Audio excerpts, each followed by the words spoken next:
am your host, Deanna Johnson-Coffin. And I'm Adrianna Coffin, your co-host, and we're the mother-daughter talk show that wants to elevate your life.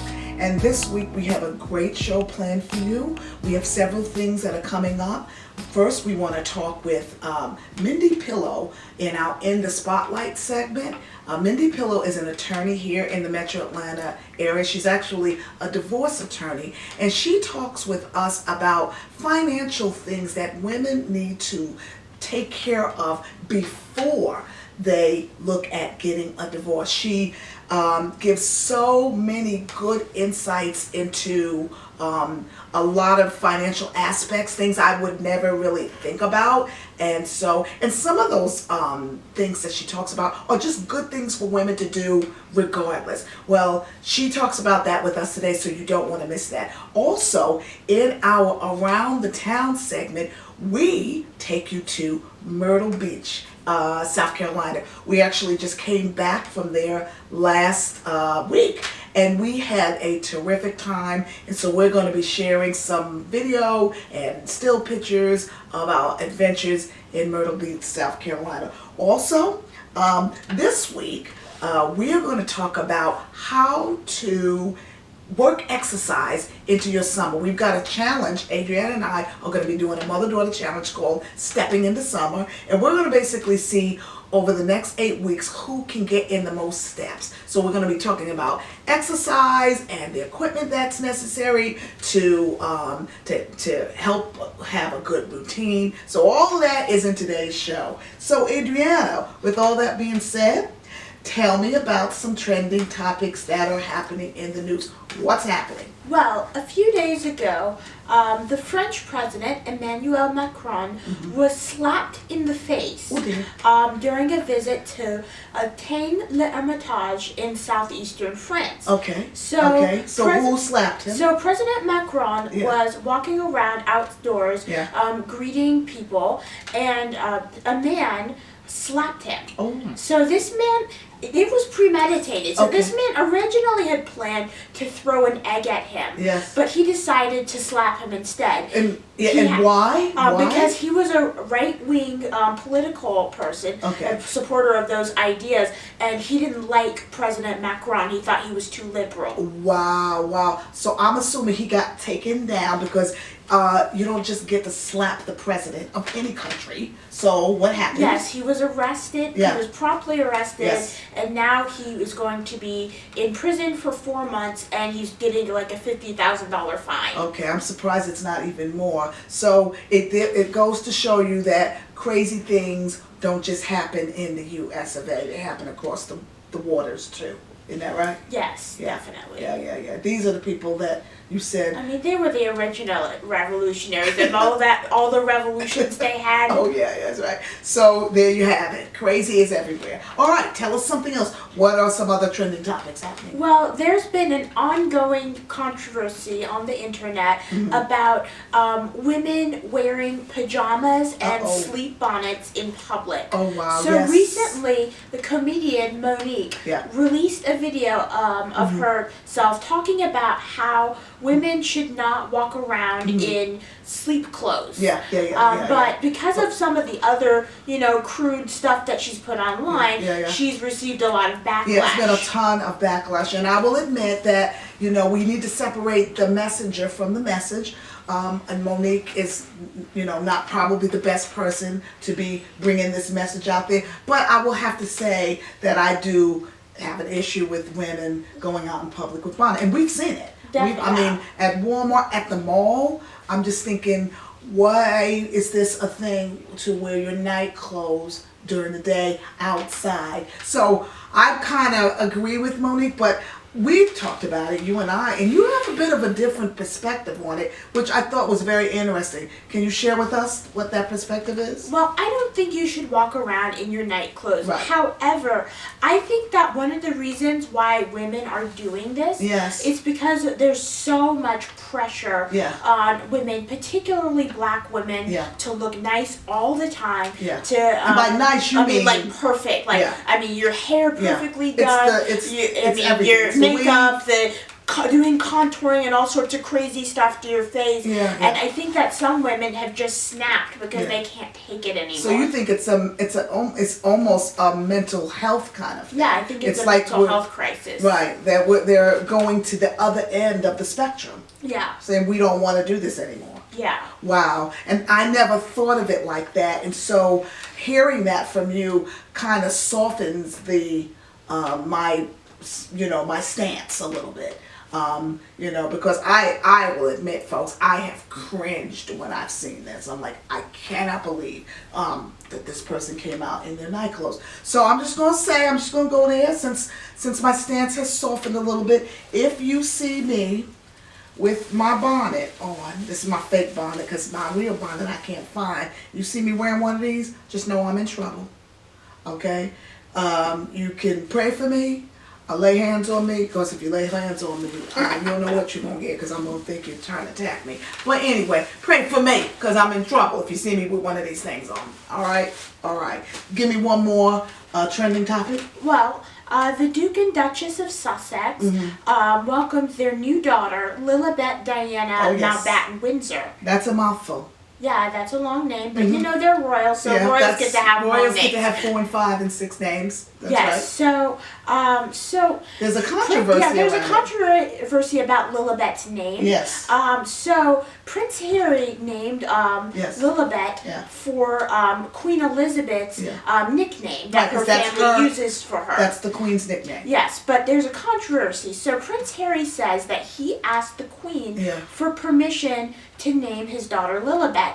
But people in the palace that are close to the Queen and press in England are saying that the Queen did not want Prince Harry to use her private nickname for his daughter. So they're stirring up stuff. Yes. Stirring up stuff. You know what? They got to stir up stuff because that's what's good for business, That's what makes the news. That's why we're talking about it on this side of the pond, folks.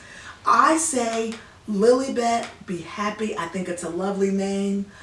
Let's just be at peace with this whole thing, The child's here now. She got the name. Lilibet, welcome. Welcome to America. All right? And the Queen loves you. All right. With that being said, we're going to take a break and don't go away.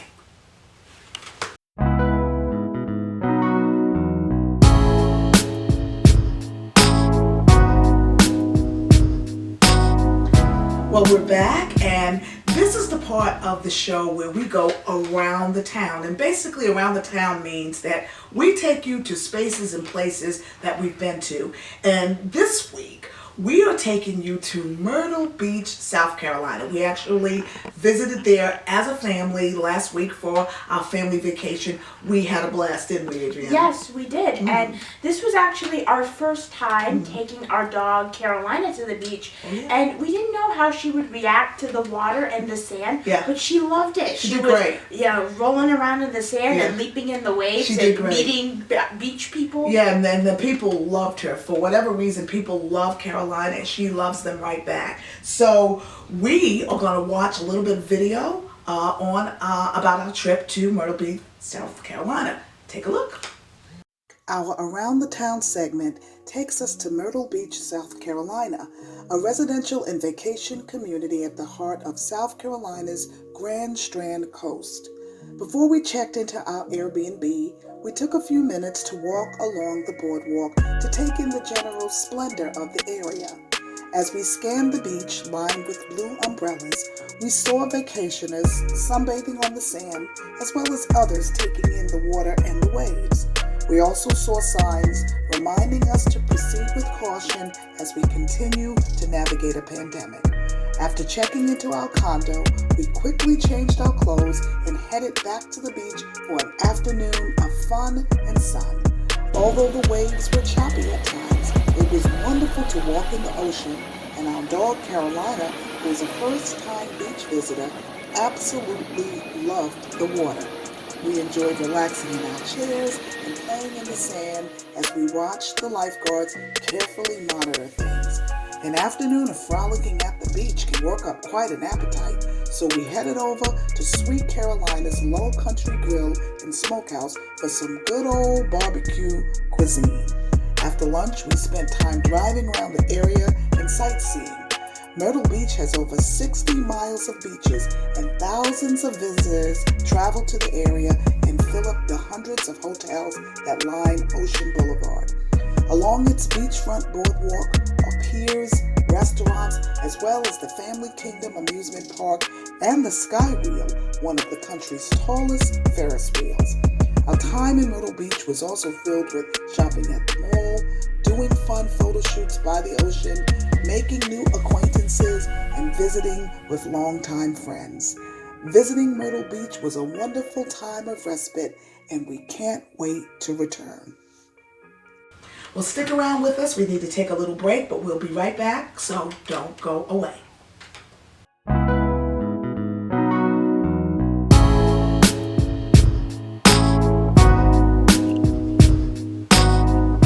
Well, we're back, and in this part of our program, this segment, we want to talk about how to incorporate exercise into your summer routine. And we, Adrianna and I, are actually going to be doing a Step Into Summer challenge. We're going to be counting out steps for the next 8 weeks to see which one of us can get in the most steps. And Adrianna's going to tell you a little bit more about that. We're both going to tell you a little bit more about that. But before we get into that, this is also a part of the program where Adrianna shares some did you know facts with us. So Adrianna, share some did you know niche obscure facts with us. Go for it. Okay, so did you know that you burn twice as many calories standing as you do sitting, even if you're just standing still? Wow. So when you're sitting, you burn 60 to 130 calories. But when you're standing up,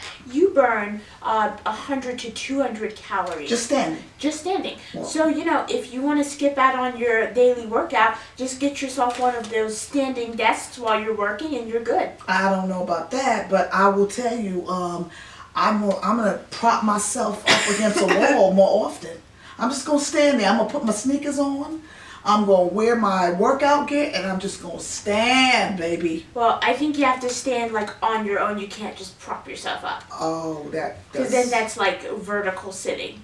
Oh, okay. Well, anyhow, give me another did you know fact. Did you know that stretching before a workout doesn't always prevent injury? Really? Yeah, so stretching out certain parts of your body, like your shoulders, can actually make you more prone to injuries during things like swimming or running, where you're moving your arms a lot. Yeah, that's counter to everything that we've heard from exercise scientists and people who, workout specialists. They always, every time, you go to a workout, when I've gone to one at, some of the little gyms that I've gone to back in the day, or just even on a video, they tell you to stretch, Yeah. warm up. So, but this is saying something different. Yeah, it is. Yeah, I'll have to talk with some of my exercise friends about that. Yes. Because I've never heard that before. So Share something else with us. Okay, so did you know that people who work out in a group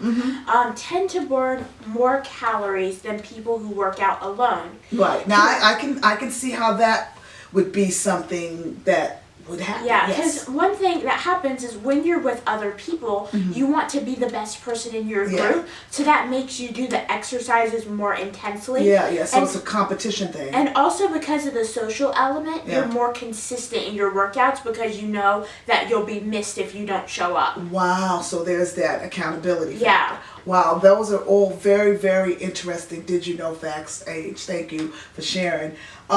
So let's talk about exercise as it relates to us. Let's talk about our challenge.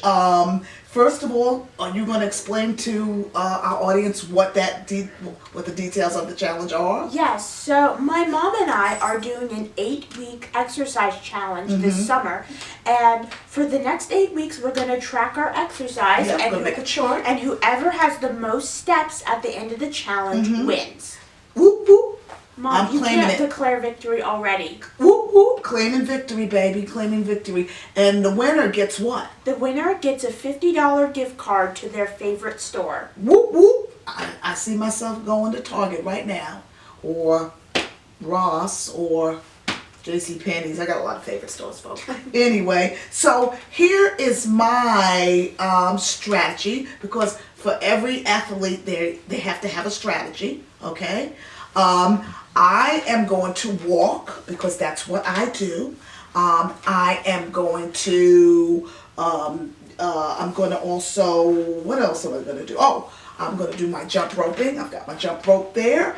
And I also plan, and when I can't get outside to walk, sometimes I use my videos to walk. So that's part of my exercise strategy plan. What's your exercise strategy plan? So I plan on walking my dog, Carolina. She is 70 pounds of pure energy and insanity. Yes, So that's yes. It's great strength and resistance training. Okay. I'm going to be watering my garden by hand. I've got a watering can. This is 2 gallons, and 2 gallons of water is about 20 pounds. Yes, slightly under. Slightly That's right. under. I'm also going to be walking around, shopping in stores, Yeah. and doing chores. See, like, there's more than one way to get exercise. Yeah. I mean, you can... Yeah, you don't have to be a gym rat. Yeah, you can find natural ways to incorporate it into your life, rather than, forcing yourself to go on a run. Wow. Now, here at the table, I put some things out to show you what kind of equipment that, I will use, and that you could be using too,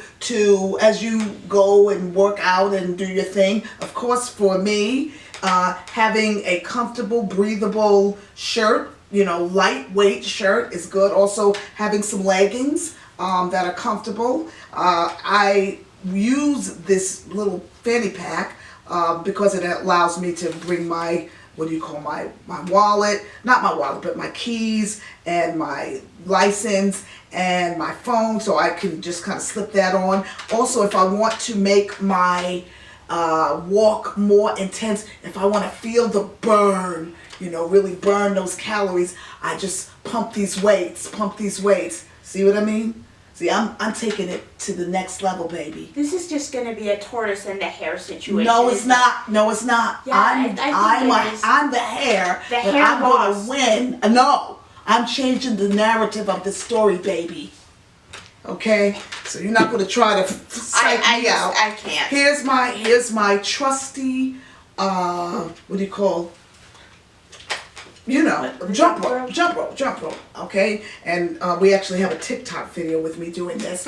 Yeah, it's hilarious. And then, of course, you can do all that exercise, but you need to make sure that you stay hydrated. Here's a water bottle. This is actually Adrianna's water bottle. And if you feel yourself needing a little extra more, using a Gatorade, because it has what? The electrolytes in it, right? Of course, you can't do anything without a good pair of tennis shoes, running shoes. So there are those there. What's your equipment, Adrianna? Well, I've got my watering That's can right, you for talked when about I'm that. gardening. That's your weight. I've got some boots to wear when I'm out in the garden. Right. And I've also got the hat to wear when it's hot and sunny, just to keep the sun off of me. This is true. And then, of course, I have my crazy 70-pound dog. Well, you do. So this is what we're doing. And the whole idea is to, is not just for us to do it, but we want to encourage you to find ways to incorporate exercise into your summer. Summer's a great time to really get out there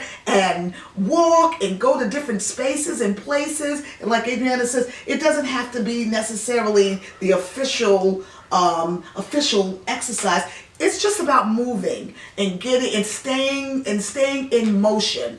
And so find your way to exercise this summer, and we want to encourage you to do that. We're going to take a break, but we'll be back in just a minute.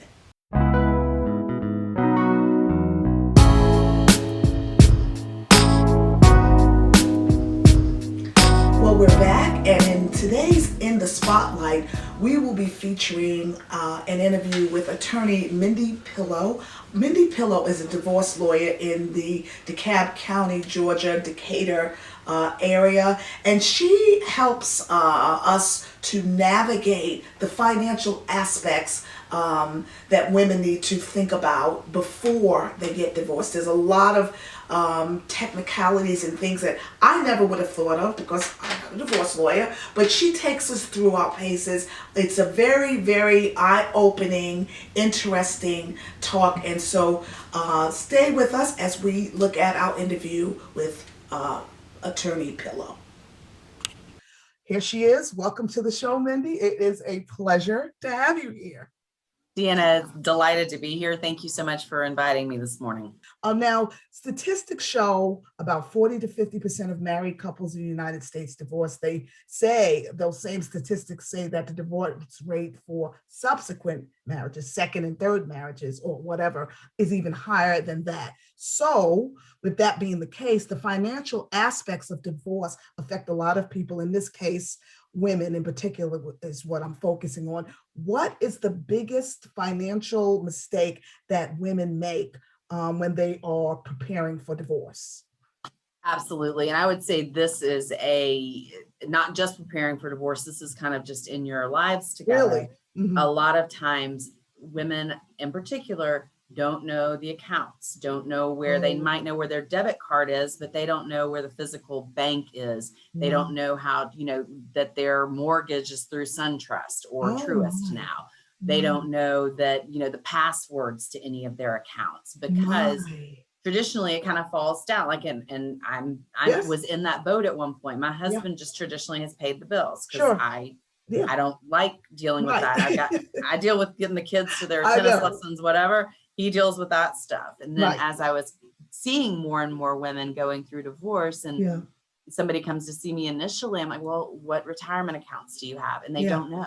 They have no idea how much money their husband has away or their wife has stashed. Really? And even little things like, how do you pay the electric bill? Or do you have Georgia Power? Do you have, who do you have? Because then you just you need a running list of that. So now let's get more into the nuts and bolts. What are some specific things that women can do to set themselves up for financial success going forward? And even if it's not necessarily a divorce, although that's the subject we're talking about today. Yes. But, outside of just knowing the accounts and knowing where your money is and kind of things of that nature, you have got to establish your own credit. You need your own bank account. Yes. Even if it's an account that you use for presents. Let's say you guys have, and how my husband and I use myself as an example, because it's what I do. My husband and I have accounts together at USAA. One's my name and one's his name. But both of us have complete access to open it. But if I want to buy him some Braves tickets or something for Father's Day, I want my own account for it to flow through.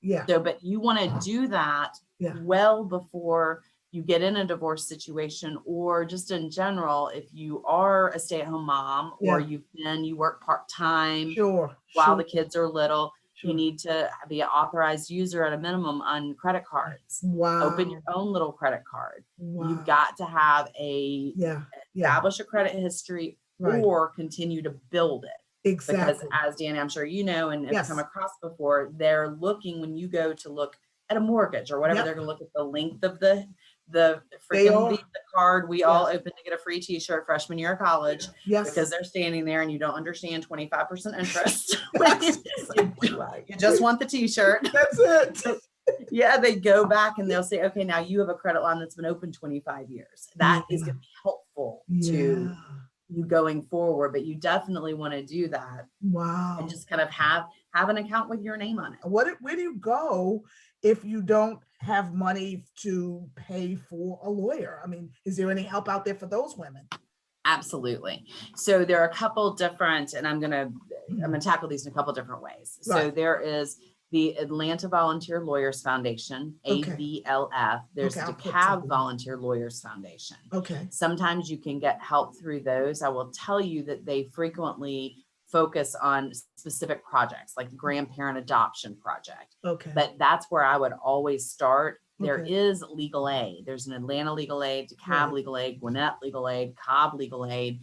They are very, very dedicated lawyers and a dedicated resource, but you have to be at least 200%. I guess, of that backwards. So in essence, if you're making about $20,000 a year for a household of 2 or 3, then you'll qualify. Other than that, you're going to get in that no man's land where a lot of us are, which is that middle class, where you can't afford, and nobody needs to be able to afford, but you can't afford $10,000 on a divorce case.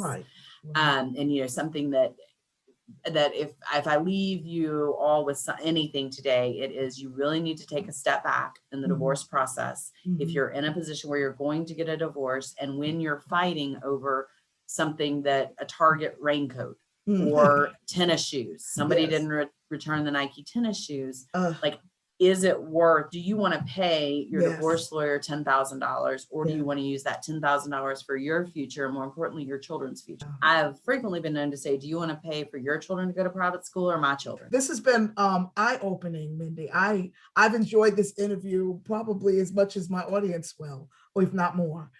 Me as well. You taking time out of your busy schedule. Don't go away. We'll be right back.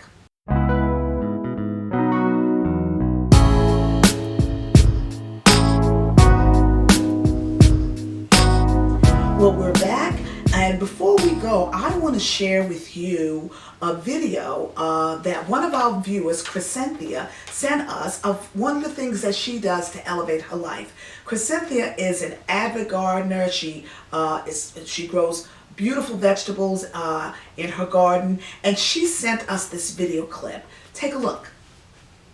Out in the garden, doing some weeding. And I just picked some collards. Here we have some lettuce, some collards. Just picked this big bucket of collards. I have green onions. There's collards again. And we got some Roma tomatoes coming in. Lots of other stuff, but just out here enjoying this beautiful weather out in the garden. Quick look here. We got another section of the garden. We have beans here. Over here we got some butternut squash, more lettuce, peppers. This is the jungle of tomatoes. These are bigger tomatoes though. And right here we got cucumbers coming in. Have a good bit of them. Cucumbers coming in. And right here we got strawberries. See that? Just strawberries on the tree. And we got some more beans here. Tomatoes again. And we got more cucumbers coming in. Come and get some if you're nearby. Enjoy your day. Bye. We want to thank you, Cynthia, for sending us that video of you in your garden and showing us how you elevate your life with gardening. And for those of you who would like to share with us some of the things that you do to elevate your life, we invite you to send us your pictures, your videos. Tell us what things you do to elevate your life. It could be that you have overcome a challenge, you've lost a bunch of weight, and you want to show us the before and after pictures. Maybe you're an artist and you want to show us some of your beautiful paintings, or maybe you're a dancer. Send us a clip of you doing your thing. We want to know that Elevate wants you to share that with us. So to share your pictures and videos and stories, go to our channel, Elevate, and subscribe. Then email your pictures and stories to elevateytchannel@gmail.com. Very good. And so we upload a new episode of Elevate every Sunday around 6:00 p.m. So check us out on Sunday evenings. A new episode is uploaded every Sunday. Also, if you live in DeKalb County, Georgia, you can find our episodes on Comcast Channel 25 at 7 p.m. on Sunday nights as well. So thanks for watching us, and please like, share, and subscribe to our channel so that you don't miss any of our episodes. Thank you for joining us. Have a great week. Bye now. Bye.